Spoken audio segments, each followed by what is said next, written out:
नहीं नहीं, देखिए उससे ही तो किसी भी पार्टी का इंटरनल मामला है। तो आरजेडी कैसे चीज़ों को टैकल कर रहा है उनका विषय है। लेकिन जिस तरह से बाहर जो खबर आ रही थी सुधाकर जी के बारे में, जिस तरह से स्टेटमेंट सरकार के खिलाफ ही उनका आ रहा था, तो स्वाभाविक रूप से उस पर तो उनकी पार्टी ने कार्रवाई की है।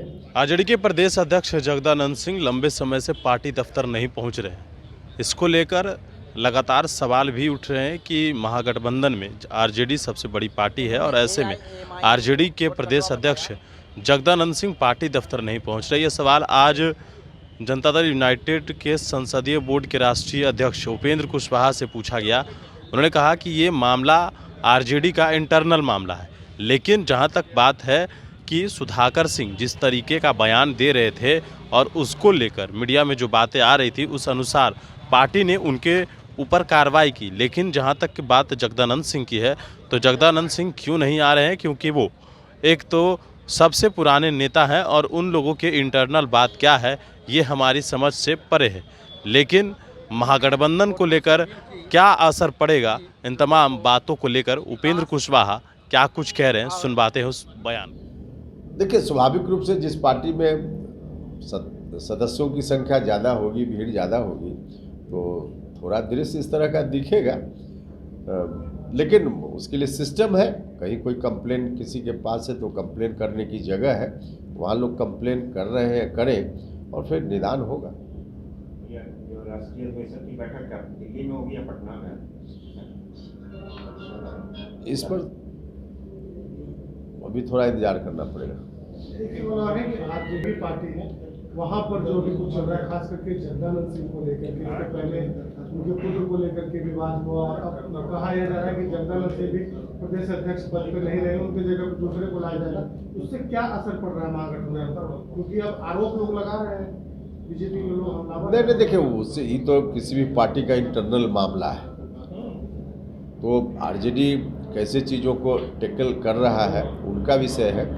लेकिन जिस तरह से बाहर जो खबर आ रही थी सुधाकर जी के बारे में, जिस तरह से स्टेटमेंट सरकार के खिलाफ ही उनका आ रहा था, तो स्वाभाविक रूप से उस पर तो उनकी पार्टी ने कार्रवाई की है। अब बाकी जगता बाबू का जहाँ तक सवाल है, तो जगता बाबू अब इतने पुराने लोग हैं कि कई बार हम लोगों को भी उतने पुराने लोगों की बात ही नहीं समझ में आती है कि क्या है। लेकिन हम फिर कहेंगे कि अब उनकी बात को समझने, हम समझें इसकी हमको ज़रूरत भी नहीं है।